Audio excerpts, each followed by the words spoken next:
Hello and welcome to the New Books Network. I'm Pierre.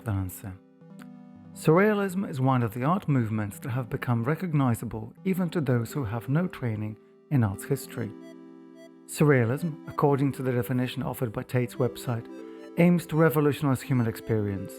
It balances a rational vision of life with one that asserts the power of our unconscious and of dreams. Surrealism produces images and artifacts that are rooted firmly outside the real and that evade rational descriptions. For many artists, however, the practice of surrealist art took on an explicitly political and therefore practical dimensions.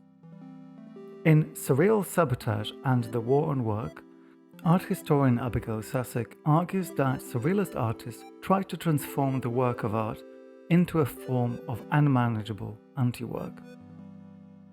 Abigail Susik is Associate Professor of Art History at Willamette University and a co-editor of the recent Surrealism and Film After 1945. She joins me for a conversation about what the politics of work has meant to the early French Surrealists, the feminist labor practices of artists like Simone Breton, and the imagery of typewriters and sewing machine that permeates Surrealist creation. Abigail, welcome to the show. Thank you, Pierre. I'm delighted to be here. I don't know how often one can say that a work of art history catches the zeitgeist in a certain sense, but Abigail, the two things that you discuss in your book, that is surrealism and the idea of sabotage or the refusal to work, both seem to be on the horizon at the moment. In the case of surrealism, I think that's kind of simple to frame, thinking in particular about the exhibition Global Surrealism that has just come to Tate Modern from the Met in New York. But in the background, thinking about the changes in labor over the last couple of years, we are witnessing what the papers have termed the Great Resignation. So I'm interested in thinking about how it is that you managed to stage this incredible coup of research and writing. Thanks, Pierre. That's a good question, and it has a long history. I am from Florida, the west coast of Florida, and in my hometown of St. Petersburg, Florida, we have the largest museum devoted to Salvador Dali in the world, and Oh, wow. I grew up looking at that from a very early age. I probably went there, a few times a year with my parents and school groups. So by the time I went to college in New York City, I went to Barnard College, which is the Women's College of Columbia. This was in the mid 90s. We just so happened to have at the time some of the most important art historians in the United States at that university, one of whom was Rosalind Krauss, who Hmm. wrote a lot about surrealism. But as a sophomore in college, I wandered into a graduate lecture on surrealism by Professor Krauss and was allowed to stay in it, despite the fact that I was an undergraduate. And basically, my mind was completely blown. And I read everything on the syllabus, everything else I could find, and haven't stopped thinking about it ever since. And then Wow. I continued on to a doctorate at Columbia University across the street from Barnard with Dr. Krauss and other professors like John Crary and Benjamin Buchloh, most of whom weren't interested in surrealism. And a lot Hmm. of things Professor Krauss wrote weren't about surrealism, but I stayed with that, as did some of my colleagues who graduated from the program. And it has continued to unfold in very humbling ways, in the sense that there's always something new to learn about surrealism, especially if you study contemporary or living Hmm. surrealism. There are still living surrealists today around the world, many surrealist groups, and that's a horizon of activity that is voluminous. Yeah, oh, brilliant. Well, we'll get to them, but first of all, I'm kind of blown away by the idea that Dali and Krauss might be gateway drugs to surrealism, particularly that Dali quite famously did not take any drugs and claimed that he himself was a drug. Um, but we're talking about a movement that's now at least 100 years old, and you just ended on saying, but the surrealism still exists, that these practices are still cultivated. But it is quite difficult to imagine that we can be talking about one movement, one set of ideas for such an extended period. So maybe let's take it step by step. Let's go to France. Let's go to the late 1910s. A lot is happening in French politics. We've just emerged from the First World War, labor unions are being formed, politics is coming to the kind of shape that we associate with 20th century French intellectualism and strike every other weekend and protest marches. Who are the surrealists and what happens then? And I apologize already for asking such a broad and such a basic question. This is a great question, and I actually don't think it's too broad because one of my aims with the book was to cast a picture of surrealism that had more relevance than is typically thought. Um, Possible for the present day. And so, I began I began thinking about the book in 2015 and ramping up toward it in 2016. And the pandemic didn't occur, the Mm, coronavirus pandemic didn't unfold until I was nearly finished with the book.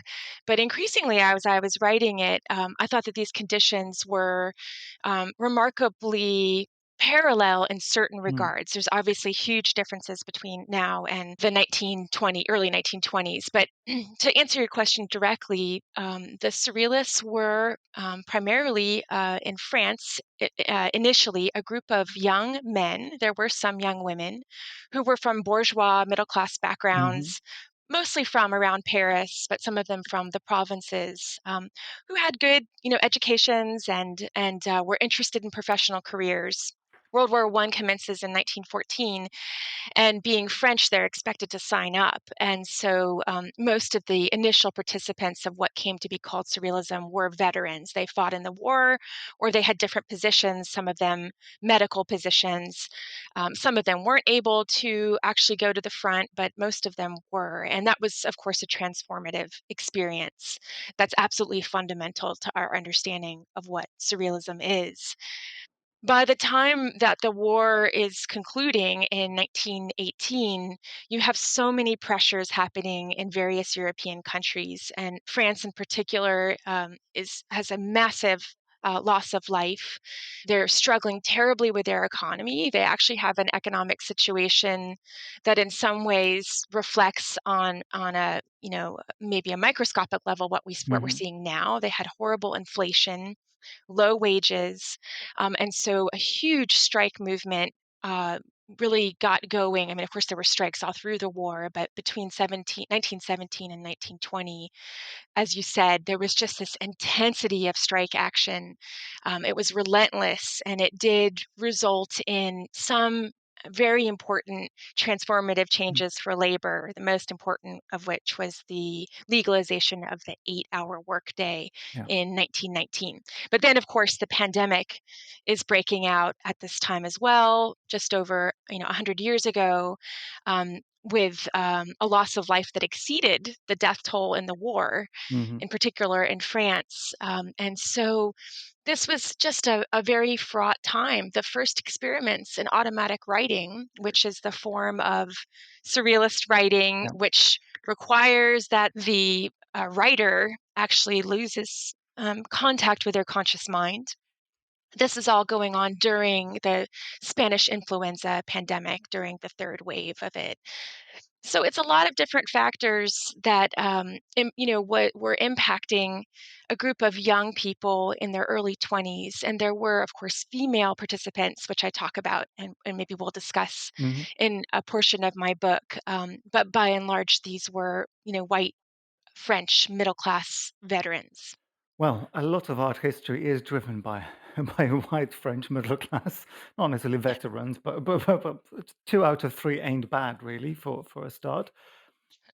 But since we've already got into the bourgeois provenance and the circumstances that everyone is living through at the time, let's think a little bit about the political outlook of the French artist intellectual towards the end of the 1910s. What is the political formation that these creators do? And maybe we can start dropping some names. Of course, we're looking towards the Surrealist Revolution, the manifesto, with people like Louis Aragon and André Breton being amongst the leaders, or rather the most prominent producers. What is it that they get together to do, and how do you see the conflation of aesthetic and artistic and kind of bourgeois interest in artistic expression and the political consciousness that brings them together? What are the greatest inputs, like beyond the experiences of the war and beyond what they observe? That's a helpful place to begin, and it is a huge question. So, Surrealism officially forms in 1924, but it is sort of these ideas and energies are fomenting before that, and certainly right after the war, and then there's a concentration of activity in 1922. Despite the fact that the initial group journal in Paris is called La Révolution Surréaliste, there is not, I would say, a party-focused politics for the Mm. group. So, quite famously, their approach to the Parti communiste français, the French Communist Party, only happens after they've already launched their journal in the second half of the 1920s. They grapple with this party membership, party alignment for the next 10 years up until the Hmm. middle of the 1930s. So that comes to be, for a period, their dominant political orientation would be Marxist. However, as many scholars have noted, there were other political influences and ideological influences before that. In particular, Breton was deeply influenced by anarchism in his youth and actually talked about his first political awakening as a young man in terms of watching anarchists in action in the street. The black flag of anarchism being the way in which his inspired feelings of resistance to the bourgeois class were ignited.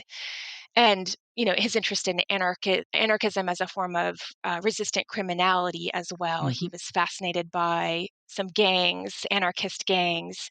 And as I argue, there was an interest in general in the group in sabotage, in different forms of sabotage acts and strike acts, strike was considered a form of sabotage at this time as well.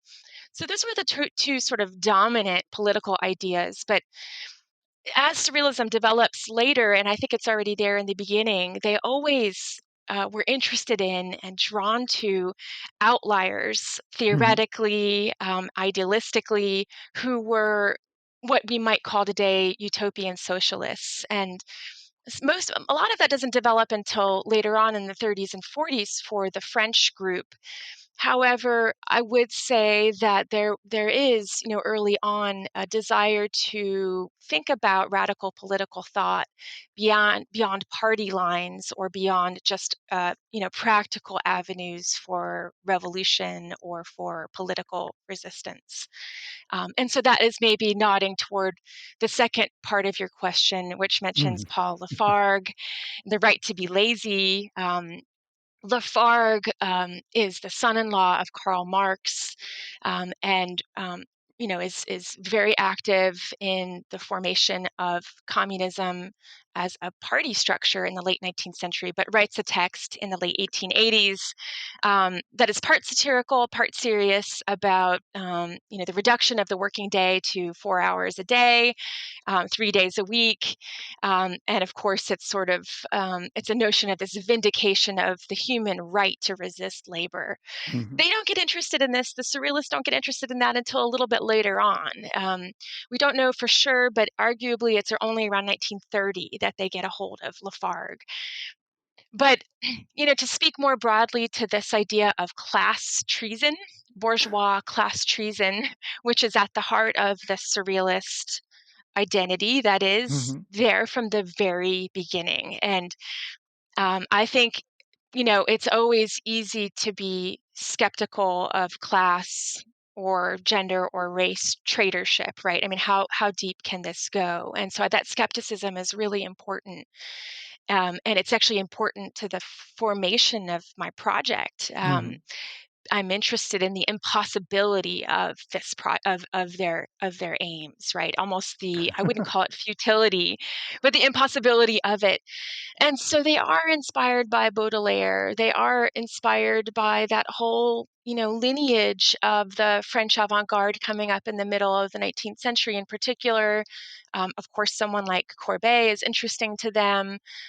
The rise of symbolism, those proponents of post-impressionism who were radicals, who were anarchists, but particularly symbolism. This is something that has a long aesthetic tradition in the French avant-garde in particular. We could say that they are following in the footsteps of the radicalized branches of the French avant-garde. I do think that there are some important differences with, let's say, the bohemian idea of the dandy. Hmm. I'm actually quite eager to distance what I call surrealist wage labor abolitionism from the notion of the dandy. There is an increased politicization with surrealism, absolutely, and there is a concrete belief in revolution for a time, and actually never goes away. But the idea that the revolution, the societal, political, social revolution that's desired, could happen wanes for the group by the 1950s, the idea that it could happen in their lifetimes, sort of like the way that the 60s counterculture believes, many of them in the late 60s, that a revolution is at their fingertips. But by the 70s, we see that this goal has been pushed back. Um, so I would want to distinguish surrealism from the rest of the earlier French avant-gardes, but as you are sort of pointing out, this intensity of this political consciousness doesn't come about fully until the 1930s with the group. Hmm.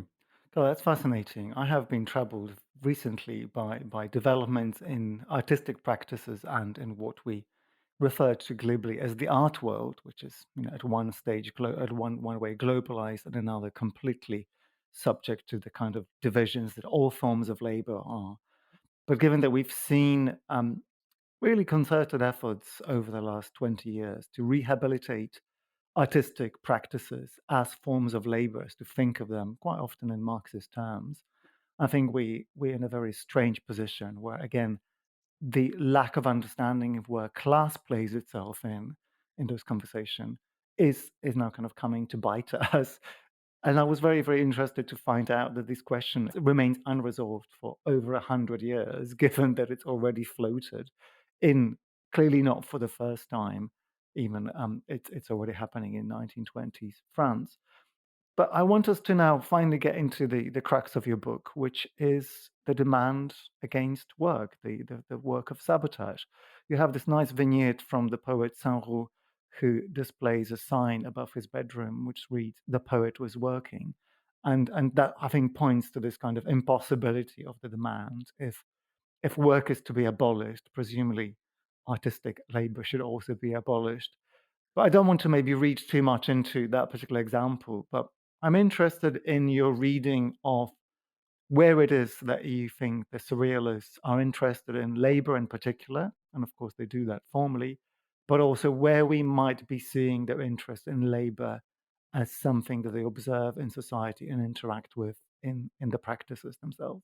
Good questions that go right to the heart of some of the semantic issues with the book. Mm, And I want to just clarify outright that because now we use the word work for all kinds of labor, there is a sort of parsing that needs to happen with what precisely the surrealist approach is that I'm mhm, highlighting. And so I try to do this in my introduction, but I think it actually needs to be said again and again. And so I'm particularly interested in the protest demand, the principled refusal of wage labor as a system of alienated paid work by which a worker is employed by a boss, right? There are many, many mm, systems and activities that could relate to human work, human production, human creativity, but wage labor is one of them that, of course, is specific to the capitalist structure.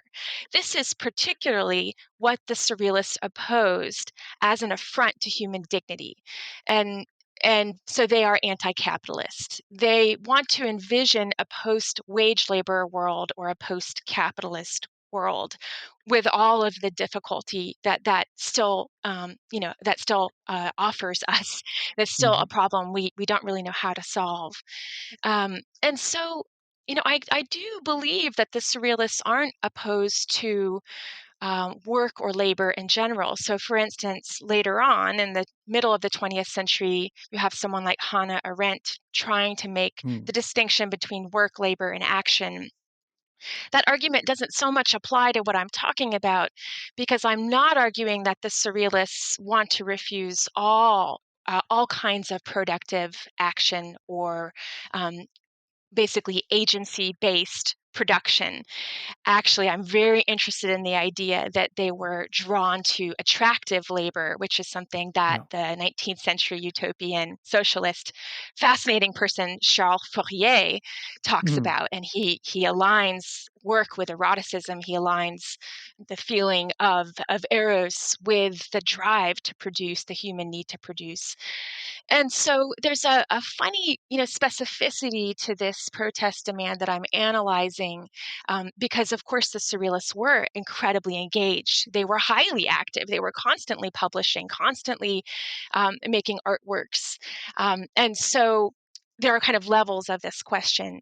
When we back away from the protest demand of wage labor abolitionism, then we can get a little bit more into the sticky question Mm. of artwork or artwork as a form of labor, which I was fascinated to think about in the early years of surrealism 100 years ago, because at that time we're really seeing the rise of information labor on a wide scale as we know it today. And of course it has, this was something that's been going on since the invention of the printing press, but there's an intensity of it during and after World War I, increased mechanization, and Yeah. the multiplication by the millions of information workers, information laborers. And so this is when we get into these more abstract forms of wage labor, where I think it becomes harder for us to, distinguish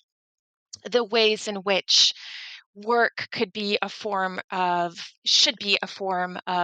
oppression that is to be resisted, Mm. and that we find overlap with our lives today. And so this sort of agonized relationship to artwork or knowledge work that the surrealists have, it's an embattled position, an unresolved one, I think actually speaks to where we are at today, when in a portion of the society in capitalist nations around the world are increasingly what we might call information laborers of all Yeah. kinds, right? Doing the kinds of labor that is more abstracted than we might say prior manifestations of factory line work. I wonder whether we could pick up on the magic words that you mentioned in your answer, and that is technology. Technology is still a thing that we seem to fetishize today as either the beginning or the end of all our problems. But it's very difficult not to read your book without thinking about typewriters and sewing machines quite a lot. And these are the two things that for the surrealists seem to symbolize ideas of progress, and with that both the kind of liberation and also the enslavement that these things do. I want to start by saying that I came ultimately to feel that the surrealists did not, and of course, when you talk about surrealism, you're talking about thousands of participants over the Mm. course of 100 years. Maybe not thousands, but somewhere in the low thousands, Mhm. many people. So I don't want to speak for the movement as a whole, but focusing particularly on the French group in this initial period. The Paris-based group, that there was actually a lot of pessimism about the idea as a form of liberty from commodification. I actually, my thesis is that they were very aware of the commodification of art, even at a very early point in time, and or maybe we could call it the institutionalization of art. We would say that today, the social acceptance of art in terms of Mhm. dominant groups, that they wanted to resist that. So I don't see art as, for this particular group initially, as a form of free play, a Kantian free play that is not attached to labor. I was interested in the conflation of art and Yeah. work with surrealism. Now, my choice of basing the case studies in the book. So I did, probably influenced by someone like Friedrich Kittler, focus on quite a bit on the individual devices, labor devices that surrealism seemed preoccupied with. And there are many of these, actually. Quite a few that I wasn't able to showcase, but I did choose the typewriter as, in a way, the core emblem of chapter 2, and the sewing machine as the star of chapter 3. But these are and these are based in specific artworks, which maybe we'll discuss, by in Yeah. particular a photograph by Man Ray from the mid-20s and a painting by Oscar Domínguez from the mid-1930s. But I talk about the way in which these images of these machines proliferate in the movement, in text and in image, photograph and artwork, right, in document and in construction. And one of the reasons I wanted to do this was because you could talk about surrealist wage labor abolitionism as an idea or a theory, and a component of their theoretical political tracks over a number of decades. But as an art historian, of course, I Hmm. wanted to bring in the image and the incredible archive of associations and possibilities that the artwork brings into an argument. And artwork is, fully contingent. It could take an argument anywhere. A scholarly argument. Also, it allowed me to begin to think about not just class issues, post-war class issues, but also gender, which, as a feminist, was really important to me to think about how we could connect these to surrealism's very complicated relationship to the gender binary in society. And so, well, maybe I'll expand more upon this, and I want to try to answer your question fully. But I would say that technology and surrealism is a fraught relationship. The surrealists are not technophiles. They don't Hmm. celebrate technology consistently. They tend more, I would say, across the board with various groups, to be skeptical of Yeah. technology, because technology, as we know it today, is the right hand of capitalism, which they had no confusion about. They were anti-capitalist. They thought that the entire system was corrupt and was destroying the planet, and was an enemy of humanity as a whole. And so, if nothing, we can always lean back on surrealism's anti-capitalism if we're confused about some of the other positions. But Yeah.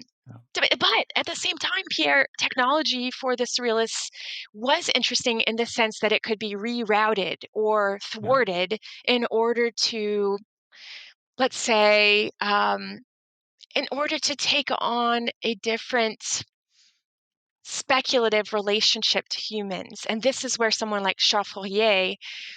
Fourier is really helpful, because the eroticism of Fourier's factory is something that the surrealists, when they found it in the 40s, were like, heck yes, this sounds great. Like, having sex and love and work all be tied up with the machine was very appealing to them. And so Hmm. both of the case studies relating to the typewriter and the sewing machine deal with gender, but also deal with sexuality. In particular, for me, both of those devices were about, we could say it in a very simple way, the erotic pleasure and displeasure of control and autonomy, dominance and submission, right? This dialectic Yeah. of sexuality that tends to, that is present in all human sexuality, in the gender binary in particular. If we're focusing on the binary of male and female, of course, it takes on a number of interesting inflections in terms of power roles.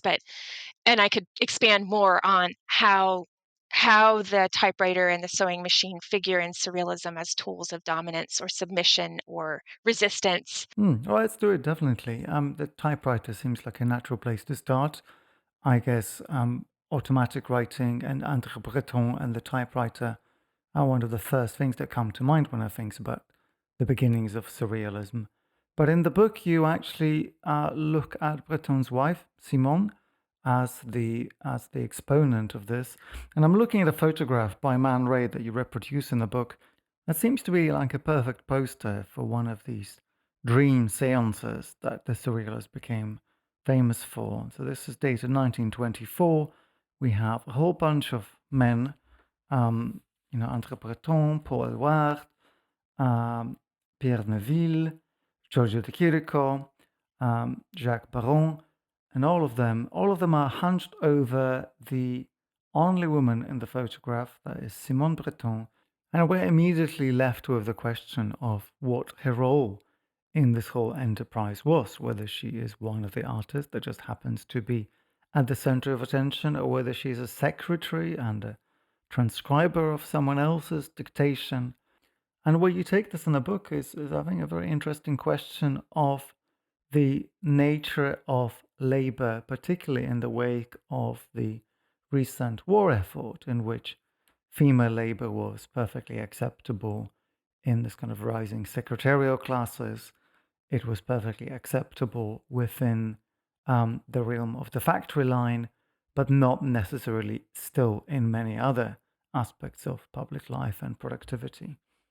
The interest in this photograph that you mentioned by Man Ray actually began while I was at work, which is what I talk about in the beginning of chapter 2 of my book. I was teaching, and my students were looking at this image of Man Ray's, which is a posed photograph illustrating the Bureau of Research that the Surrealists as a group founded in Paris at the very beginning of the movement, at the launch of their new journal, The Surrealist Revolution, in order to facilitate collective activity, but also invite members of the public to come in and participate by dropping in to say, I had this amazing dream last night, or I had an unexplained coincidence happen, or I found this object that's bothering me, this kind of psychic activity that interested the Surrealists, of course, with organizing activity going alongside that in terms of organizing as a collective.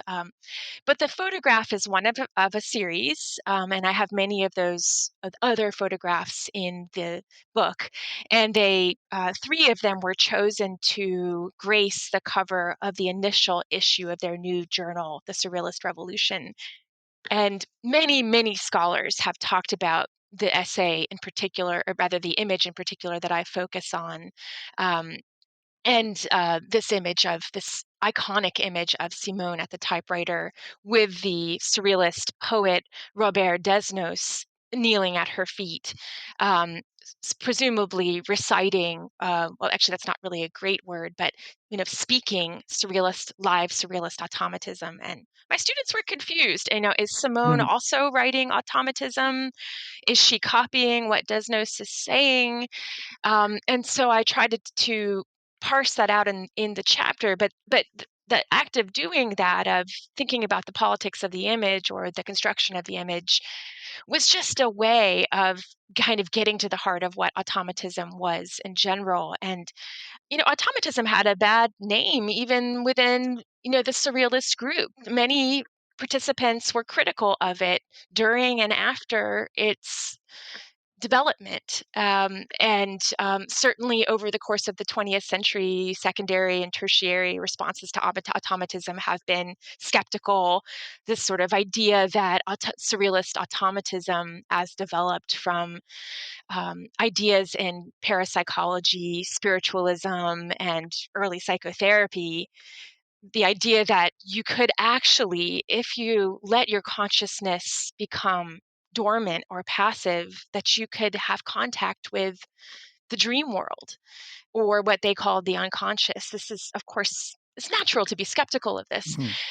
but I wanted to think about the materialist implications of this, which is definitely a counterintuitive approach to automatism, not a typical approach to think about does automatism link in any way to the structures of labor, to the Yeah. trappings of an everyday job? And also, I think it in a way, if we can think about the possibility of automatism being a critical replication of what you might call submission to compliance, submission Mhm. to the routines of work, gives automatism a critical edge again, which it might might lose if we just think of it as a form of free association or a nice way of making poetry. I'm interested in those aspects of surrealism that could remind us today to keep honing our critical skills of opposition and resistance to authority. So I'm making big claims for my argument and for what automatism could be seen as, but I wanted to tease that out. I don't want automatism to sort of die an ignominious death in the histories of the movement. Well, maybe let's not let it. I'm certainly sympathetic to your proposal that automatic writing is kind of difficult to maintain as a tradition that grows. It certainly is something that's quite difficult to think about in translation.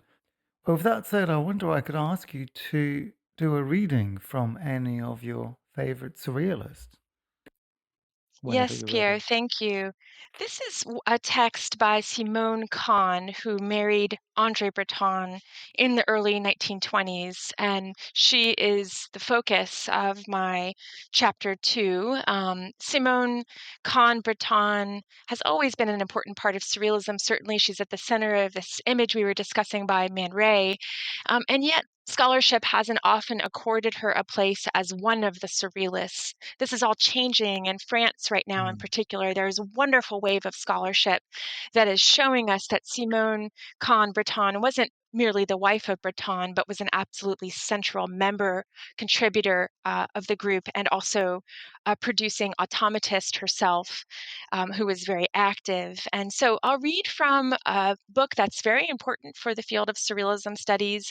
It's called Surrealist Women, an International Hmm. Anthology, which was edited by Penelope Rosemont, who is a living member of the Chicago Surrealist group that was active starting in the 1960s. So this is a translation by Guy Ducornet of a text that Simone wrote in the 1920s. It's an automatist text, and it is called Surrealist Text, This Took Place in Springtime. This took place in springtime in a garden where the customary glowworms were replaced by black pearls with the virtue of emitting but one beam of light, which burns out the spot where it falls. You wish my breast to be a snowball, said the young woman. Very well, I agree, but what will you do for me in return? Make a wish, my divine, and I hope I can fulfill it. I wish you to have, for 7 days, as many sexes as you have fingers on your right hand. And it happened that the young man was instantly transformed into a starfish. The girl leaned over him, smiling contentedly. She thought, what am I to do? I did not know it was so easy to get rid of an over-eager suitor. I am left with the trees and their majestic embraces. She had overlooked the ocean. Furious to see one of its children insulted by an earthling, it secretly invaded the land to take him back and seek revenge. The girl was soon nothing but a transparent veil on the calm waters, smartly governed by the wind, its movements following the capricious waves. An event occurred then which no romantic imagining can justify. A seagull seized the veil and took it to the secret cabin of a ship captain. He was an austere and passionate man with two favorite occupations: to inflict upon the cheeks of his men an inflation which he called hysterical vernal, and to use poems specifically written for them in order to tame fishes caught in the bellies of sharks.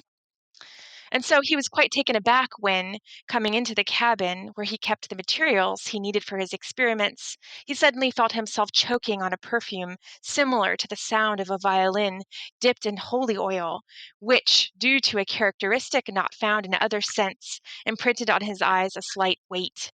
He knew right away that it could evolve into stupefying visions, and from that moment on, nothing could astonish him. And I'll stop there. It goes on a little bit longer. Well, But thank as you. you can see, no Thank you. narrative. You're welcome. Well, I'm not entirely sure whether I would agree with your assertion that the narrative doesn't really emerge, but I guess that's slightly outside the scope of our conversation today. I have to tell you that only a couple of weeks ago, I was at a party where a man in his early 30s was doing automatic writing for guests. So the tradition certainly does live on. I'm glad to hear it's alive. I like that poem by Simone because she talks about the, gender tension between male and female, and the female has this sort of agency in which she turns the man into a polysexed starfish, which is an amazing image. Well, a beautiful and haunting image indeed. Um, I don't know if I have a good enough segue from here to take us to another one of your case studies, so let's just plow on. I'm thinking in particular about your work on the 1934 painting by Oscar Domínguez entitled The Electrosexual Sewing Machine. I'm going to include a link to an image, a reproduction of this painting for listeners, and I thoroughly recommend that you have a look at it now. I'm going to only, in a very perfunctory way, try to describe what we're looking at. So we have a torso perched over what could be a cliff. The torso is naked except for a white sheet that's covering its head, and the whole body is being held in something that could well be an arm of a sewing machine that rather than producing thread and stitches, pours blood into the spine of the woman. Um, Now, there's a lot to get on with here, and that's not necessarily unusual in a surrealist painting. But I was also surprised, but maybe also depressingly not surprised at all, to see you note that the sewing machine was an object of study and speculation by all sorts of doctors and pseudoscientists in the late 19th century on grounds of its potential to generate unwanted or maybe uncontrolled female orgasms. So we're coming with quite a lot of baggage here, and I want to ask you to perform the unenviable task of unpacking all of these things for us. Thank you, Pierre, for giving me the opportunity to talk about this most experimental and adventurous and speculative chapter in my book. I was troubling myself over how and what to think about all of the sewing machines and the movement. I was interested in the work tool as a topic, especially as it appears in surrealist artworks.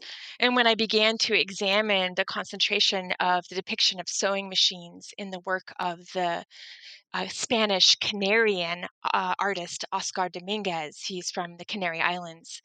I said, well, this is not just a passing fancy. This is not just an imagistic motif. This is a full-blown iconography, as we would say it in art history, that seems to be very relevant and is attached to other preoccupations of his that also related to work tools sometimes, or in other cases, kind of implements, useful appliances. He's also interested in bicycles, for instance. So not all of them are just work tools in his oeuvre, but the sewing machine was really dominant for him. And one of the earliest and most important, most well known is this painting you mentioned, the machine à coudre Electrosexual, the electrosexual sewing machine from the mid 30s. Yeah, I mean, the image is completely befuddling. I mean, it is, there's absolutely, I mean, it's stranger than a Dali, to mention this other Hmm. artist. It's really difficult to read. And what happened was I was trying to figure out, where is the sewing machine here and how does this work? I was really starting from scratch. I'm not a Dominguez expert, and so I had to work from the most well-known surrealist associations with the sewing machine, which have to do with this late 19th century French writer named Isidore Ducasse, who had the pen name of the Comte de Lautréamont in a famous book called The Songs of Maldoror. Um, Basically, we have this writer, Ducasse Lautréamont, making a famous statement about the chance meeting of a sewing machine and a typewriter on a dissecting table. And Lautréamont is actually talking about this typewriter meeting the umbrella. I'm sorry, what did I say? The umbrella and sewing machine on at a dissecting table. Forgive me. I think I said typewriter. I'm obviously Yeah. preoccupied. Umbrella and sewing Yeah. machine. So he Lautréamont is talking about this in the context of a homosexual love affair that's going on between an older man and a younger man, and which ends in murder. So I won't say say anything else as a spoiler alert. It would be difficult to spoil Le Tréamont because there's no real narrative. But It's so also they, been out for some years. I imagine everyone who yes, needed to read it has already read it. So yes, it sounds a great story. trigger warning. I mean, it's an Yeah, intense I mean, book. it sounds like I'll put it next to a Dennis Cooper novel, maybe. Yeah, so from what you described, Yeah, right, exactly. all gay sex is best when it ends in death, by the sound of it. Well, and that's another whole aspect of the surrealist interest in Le Tréamont. The homosexual aspect here has not fully been connected with the movement in terms of their love of his work Mm, and Breton's famous homophobia. But in any case, so, why are they interested in that image, the sewing machine and the typewriter on the dissection table? Most people link it to kind of the idea of poetic juxtaposition and surprise. But I got, allured by, again, this deep history. I go into these sort of deep histories of certain material culture factoids in the book, and one of them is about the history of the sewing machine. And so it is true that as when the sewing machine was invented in the 19th century, the middle of the 19th century, and increasingly began to be used by female garment workers. And female garment workers was really the first mass wave of feminized labor that we see, of women entering the wage labor market well before information labor with the mhm, typewriter. There was in France this extensive medical outcry and fear that the work on the sewing machine would cause involuntary mhm. orgasms by the woman, which could then lead to things like infertility, lesbianism, all kinds of degeneracy, of course. And it was a real belief. I mean, it wasn't. I would say not everybody agreed with this, but it was a widespread discourse. So there's a lot of work you could do to say, well, is Lautréamont interested in that image? And but not having as much time to connect it to Lautréamont, I want to move right Yeah. back into the surrealists in my analysis. And so I show the way that this painting, if you look at it, and there's a diagram in the book, is actually linked to a series of visual and linguistic puns on the French words for the various parts of the typewriter. So it's actually kind of a technical manual, and instead of there being a piece of fabric in this strange surrealist sewing machine, you have a body, most likely a female body, not entirely clear, certainly a feminine body, who is being run under the machine. And if you then look at what's going on at surrealism at the time, what's going on in Dominguez's artistic and personal preoccupations, basically. And if you keep looking forward at surrealist opinions of the sewing machine, what you see is there was already by this time a discourse going on about the female garment worker as someone who is irresponsibly experiencing sexual pleasure with her work machine. So this is obviously kind of a ludicrous image. I mean, the surrealists are responding to this ridiculous, outmoded medical, medical discourse about hysteria, and taking it for their own. It's sort of like taking a dirty joke and then, making a whole artistic, um, subcategory with it. And there is a humor here. I think there's actually a lot of humor in these images in the book. But I think, nevertheless, there is a way in which there was a real interest in showing how the machine, the work machine, could be deregulated by use, and the female worker might be the prime example by which the machine is somehow tied up with all sorts of social fears about the body, about Mm. sexuality, about productivity. What is productivity? Is it of the commodities that we make and consume, or is it human life? Um, and so, a lot of the profound anxieties that were held, particularly by French society in the 19th and early 20th centuries, and I mean, French women didn't have suffrage until quite late in the 20th century, so Yeah. it's an interesting societal example. But I will say one more thing. This becomes more legible, more believable if you think about what was going on between Surrealists and the French Communist Party at the time. And I Yeah. try to talk quite a bit about that because Surrealists were just breaking with the party in the mid 30s when this painting was made with the French Communist Party. There was a rupture, a final rupture. And the Communist Party, along with saying, well, the Surrealists are critical of work, were also claiming that the perverse sexuality of members of the movement was a problem. And so there definitely was a link of the fears of onanism or masturbatory pleasure, non-reproductive masturbatory pleasure by the Communist Party as being linked to the Surrealist work refusal, which is a leap to make, but Mm. it's there in the texts if you look at it. And so there is, particularly in the work of Dali and in some other areas, a kind of building discourse about masturbation as a non-reproductive form of sexual pleasure that could be inferred as, linking again to an anti-capitalist, anti-bourgeois position. Mm. And so ultimately, the painting for me becomes related to this old medical discourse about the sewing machine as a masturbatory device. Yeah. But that being taken by the surrealists and used for, I would say quite innovative and unexpected political, social, uh, gender-based ideas. So here we get into, I think, very interesting territory, which leads me to question a little bit some of the ideas of feminism, which is, of course, a kind of term that we fit onto these events and onto these artworks retrospectively.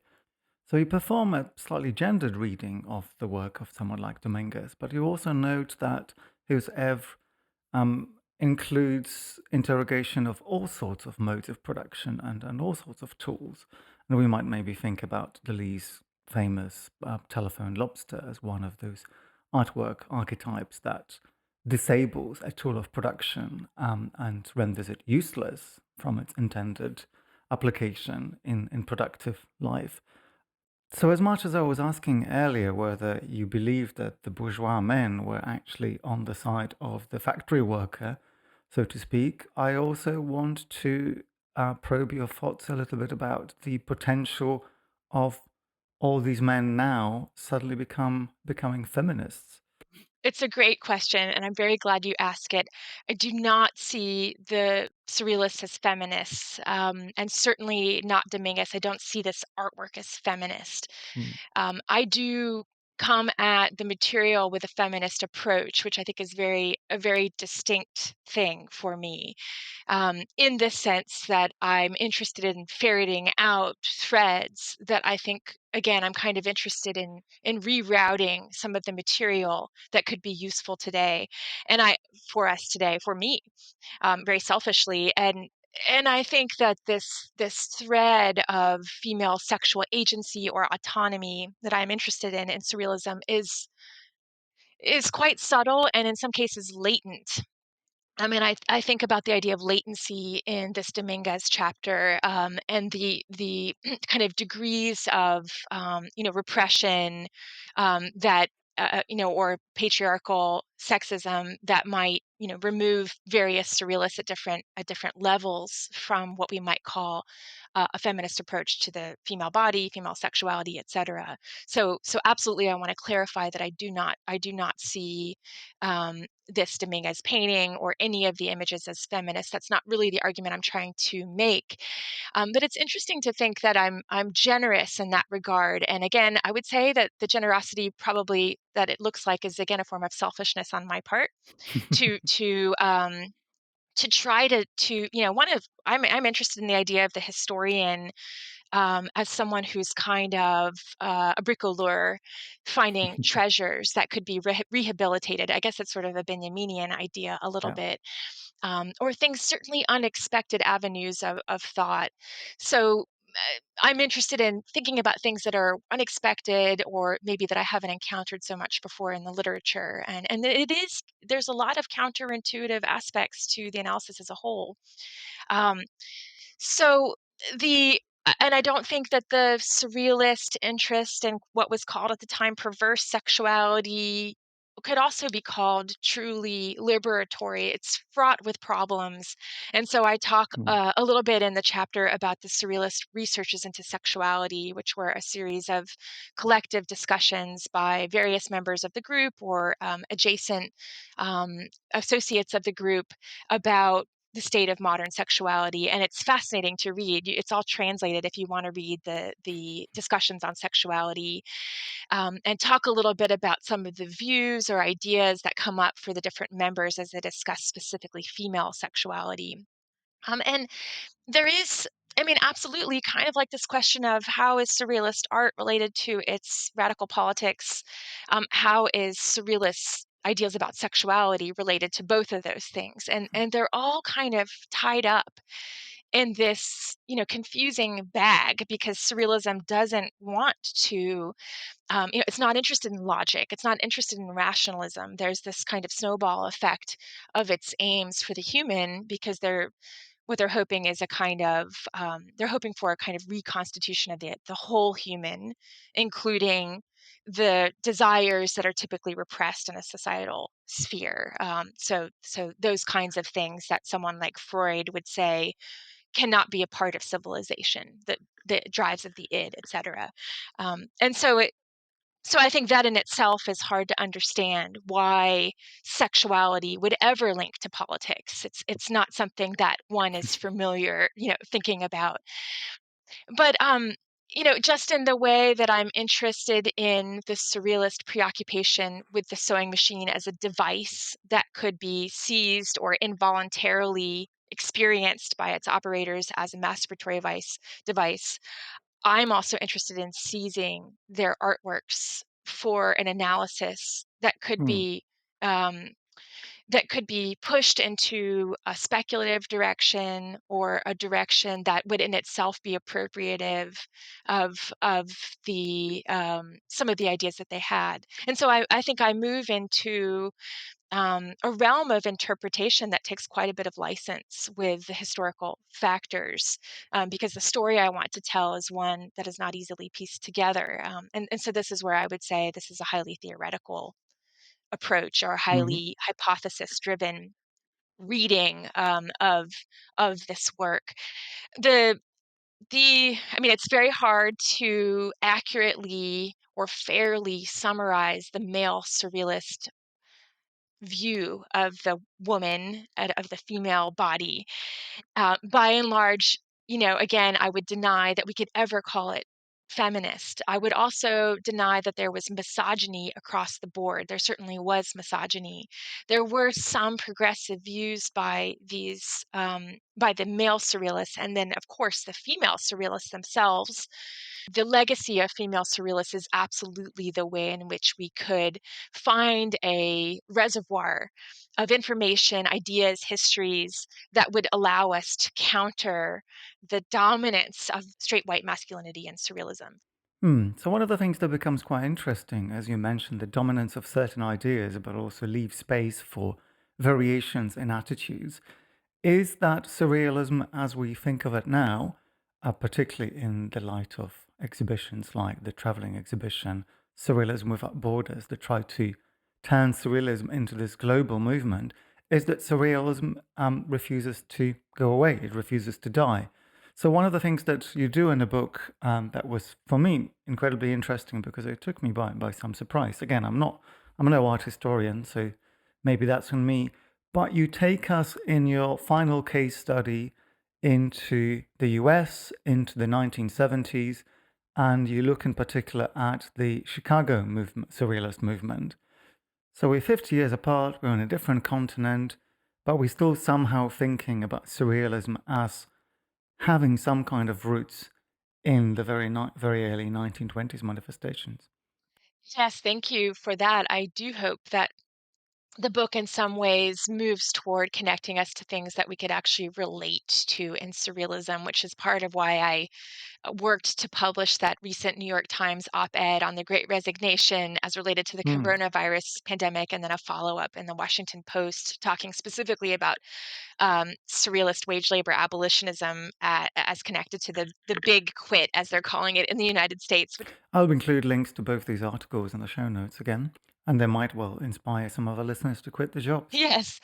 Chapter 4 is focusing on a group of surrealists who have been extremely important for the history of the movement, but scholarship in surrealism, scholarship on surrealist literature, on surrealist art history, right? The surrealism studies is a big interdisciplinary field with lots of scholars from different backgrounds. But in general, surrealism studies hasn't fully done enough work in order to integrate the contributions of the Chicago Surrealists into the movement as a whole. This is partly not needed because Chicago Surrealism itself has published so much material. Chicago Surrealism itself is an entire sort of discourse strand within the history of Surrealism. And so, in a way, I would say the point of secondary discourse by someone like myself, a scholar, a historian, is almost not necessary.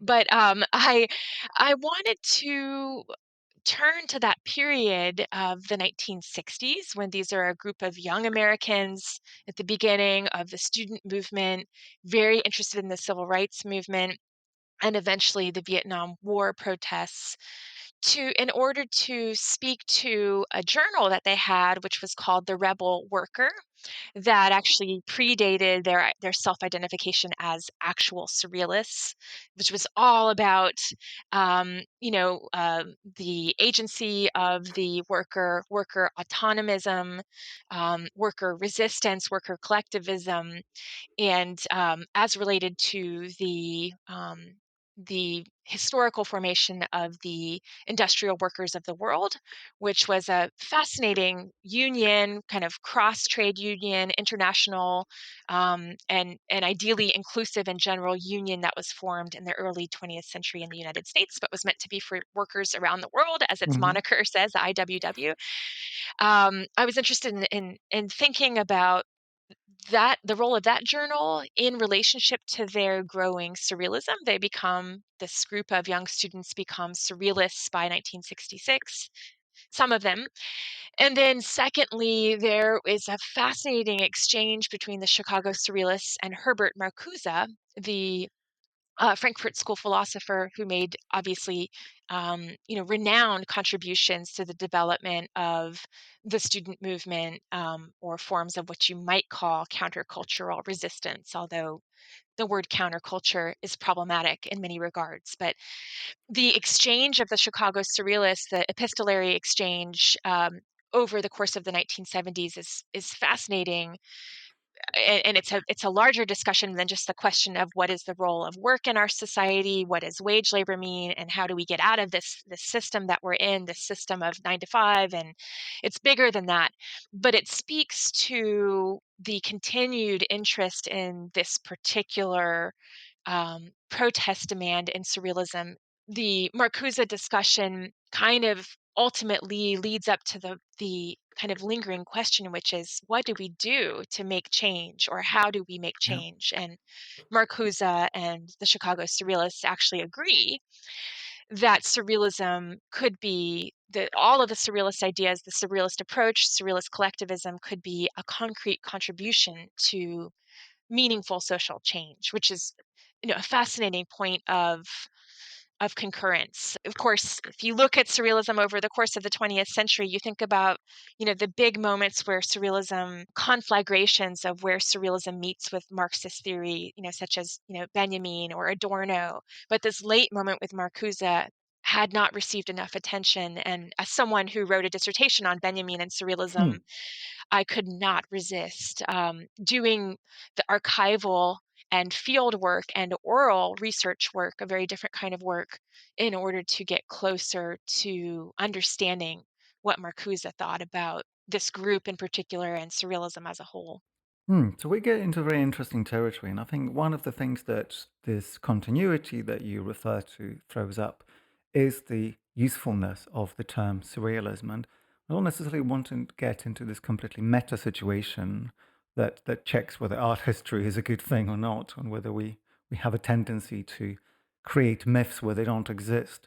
So I want to ask you about some of the markers that let us continue to apply this label and continue to use the same critical devices that we might have devised for the French work in the 1920s. How come these still apply? And one of the things that came to mind, to be kind of simplistic about it, is a certain degree of aesthetic continuity that we might want to observe.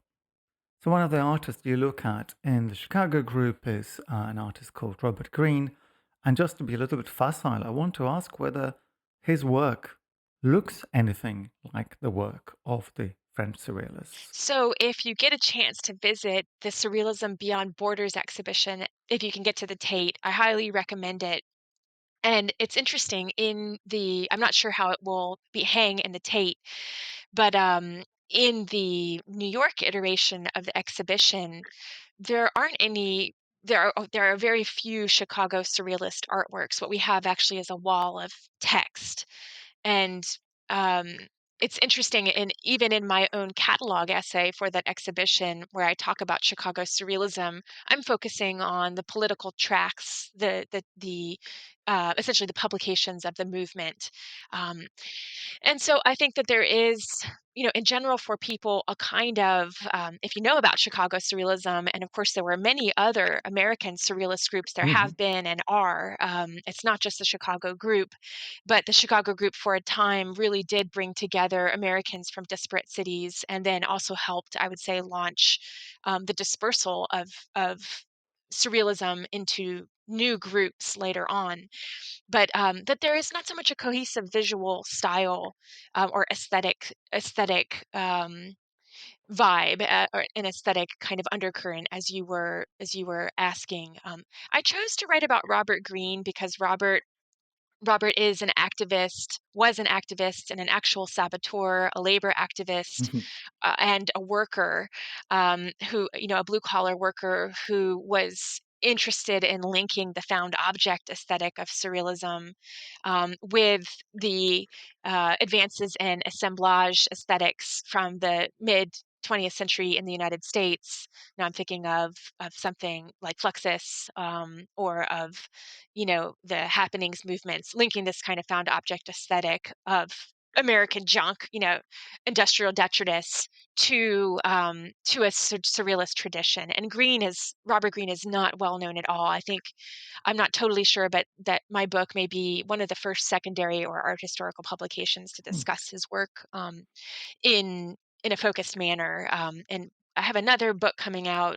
It's a co-edited volume with Elliot King next month on Penn State University Press, where you'll see Greene featured. Also, the assemblage Before You Were Born from the late 60s is featured on the inside cover. And um, so so I think Greene is definitely one of the most important American surrealist artists.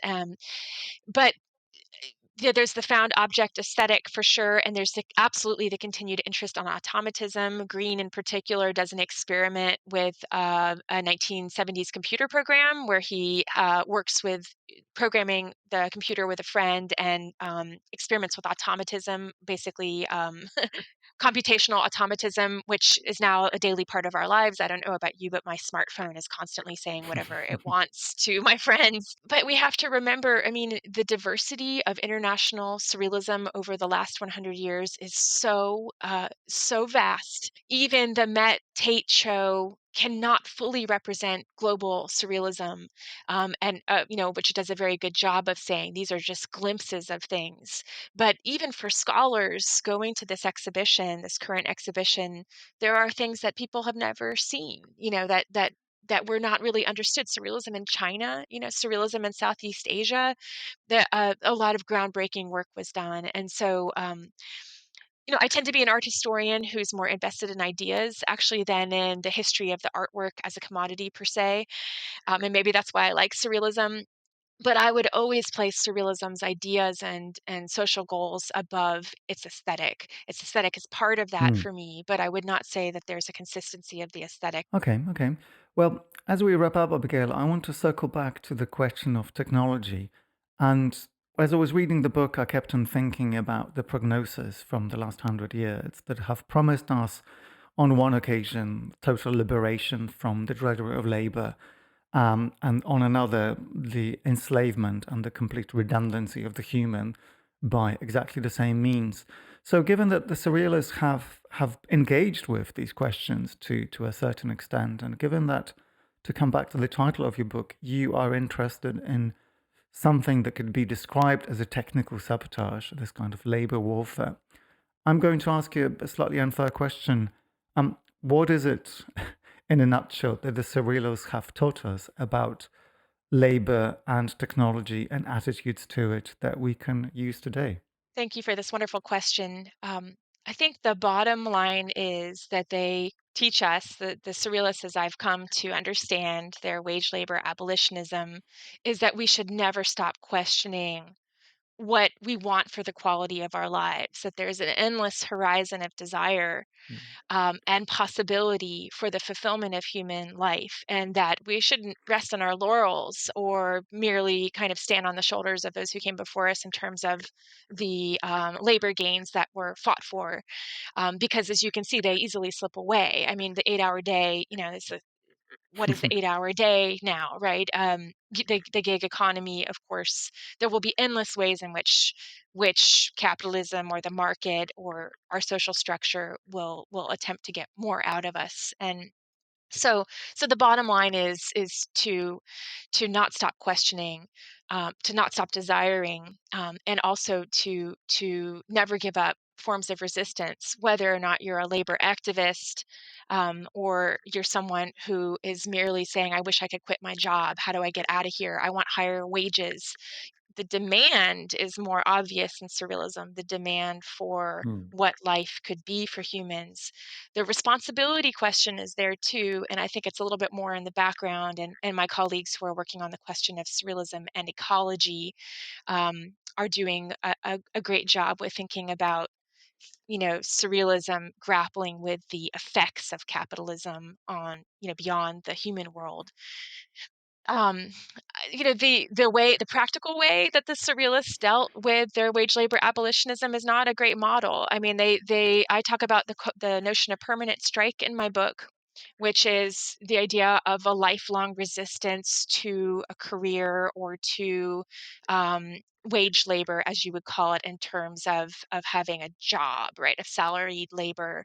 They typically tried to replace that with gig-based labor, as we would call it now, or precarious work, which was very challenging. Some of them did it better than others.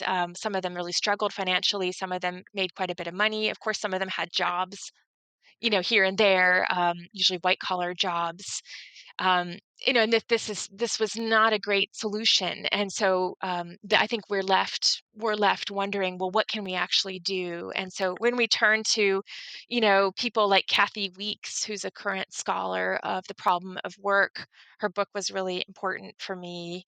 I guess it was from about 10 years ago.